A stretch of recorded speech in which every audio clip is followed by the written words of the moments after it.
ಕಟಕ ರಾಶಿಗೆ ಡಿಸೆಂಬರ್ ತಿಂಗಳಲ್ಲಿ ಏನಪ್ಪಾ ಅನುಕೂಲ ಅಂತ ಅಂದ್ರೆ ನೋಡಿ, ಶುಭ ಫಲಗಳೇನು ಅಶುಭ ಫಲಗಳೇನು ಅಂತ ಅಂದ್ರೆ, ಕಟಕ ರಾಶಿಗೆ ಮುಖ್ಯವಾಗಿ ಗುರು 12ನೇ ಮನೆಗೆ ಹೋದ್ರು ಅಂದ್ರೆ ನಿಮ್ಮ ರಾಶಿಯಿಂದ 5ನೇ ತಾರೀಕಿಗೆ ಇದೇ ಡಿಸೆಂಬರ್ 5ಕ್ಕೆ ಗುರುವಿನ ಬದಲಾವಣೆ ಆಗ್ತಾ ಹೋಗುತ್ತೆ.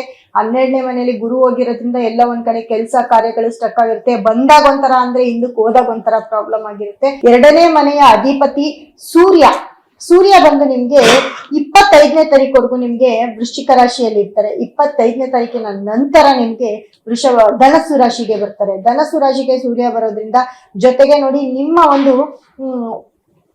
ಕಟಕ ರಾಶಿಯ 10ನೇ ಮನೆ ಅಂತಂದ್ರೆ 11ನೇ ಮನೆ ಶುಕ್ರ, ಕಟಕ ರಾಶಿಯ 11ನೇ ಮನೆ ಅಧಿಪತಿ ಶುಕ್ರ, ಮತ್ತೆ 10ನೇ ಮನೆ ಅಧಿಪತಿ ಕುಜ, ಅದೇ ರೀತಿ ನಿಮ್ಮ ಧನಾಧಿಪತಿ ಸೂರ್ಯ, ಮತ್ತೆ 11ನೇ ಮನೆ ಅಧಿಪತಿ ಮತ್ತೆ 3ನೇ ಮನೆ ಅಧಿಪತಿ ಬುಧ, ಇವ್ರು ಇಷ್ಟೂ ಜನ ಕೂಡ ಒಂದೇ ಮನೇಲಿ ಇರೋದ್ರಿಂದ ಎಲ್ಲೋ ಒಂದ್ ಕಡೆ ನಿಮ್ಗೆ ಅದು 5ನೇ ಮನೇಲಿ ಇರೋದ್ರಿಂದ ಪೂರ್ವ ಪುಣ್ಯ ಜಾಸ್ತಿ ಆಗ್ತಾ ಹೋಗುತ್ತೆ. ಅದು ಯಾವಾಗ 25ನೇ ತಾರೀಕುವರೆಗೂ ನಿಮ್ ಟೈಮ್ ಚೆನ್ನಾಗಿದೆ ಅಂತ ಹೇಳ್ಬೋದು.